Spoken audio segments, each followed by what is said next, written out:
I accidentally super-liked my CEO on a dating app on a Saturday morning, and by Monday, I was convinced my career was over. The notification "You super-liked Julian" flashed across my screen like a death warrant. Julian wasn't just my boss. He was the youngest partner at our law firm, known for his icy professionalism and zero tolerance for office drama. He once fired a senior associate just for flirting with a client. But here was the problem. I'd been secretly in love with him for a year. The way he adjusted his tie before a court hearing, the sharp intelligence in his eyes, the rare, genuine smile he only showed when we won a difficult case. I had buried those feelings deep, yet my thumb had betrayed me in the most expensive, flashy way possible. I spent the weekend in a state of pure panic, already drafting my resignation letter. Julian was active on the app all Sunday. Each minute felt like a countdown to my execution. Monday morning, I arrived at 6 a.m., hoping to vanish into my paperwork. But at 9 a.m. sharp, a message popped up on my screen, my office. "Now, close the door behind you." Walking into his corner office felt like walking toward a guillotine. Julian was standing by the floor-to-ceiling window, his back to me. "Sit down, Elena," he said, his voice dangerously low. I collapsed into the chair. "Julian, I'm so sorry. There was a glitch. My phone slipped. I'll leave the firm today if you want." He finally turned around, his face a mask of stone. He held up his phone, showing my profile. "You super liked me, Elena. That's a very deliberate action. So I need to know the truth. Before your phone slipped, what were you thinking?"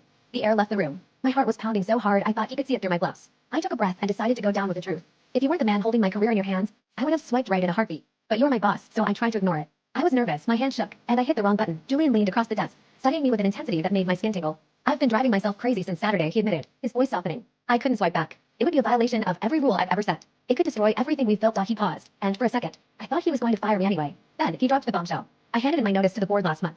I'm starting my own private practice. My last day here is next Friday." I gasped. "You're leaving, which means," Julian said, a small, triumphant smirk finally breaking through his icy exterior, "that as of next Saturday, I'm no longer your superior. So, Elena, since I can't swipe right on my employee, would you let me take you to dinner as a free agent on Saturday night?" I finally breathed for the first time in 48 hours. "Yes," I whispered. "Absolutely yes."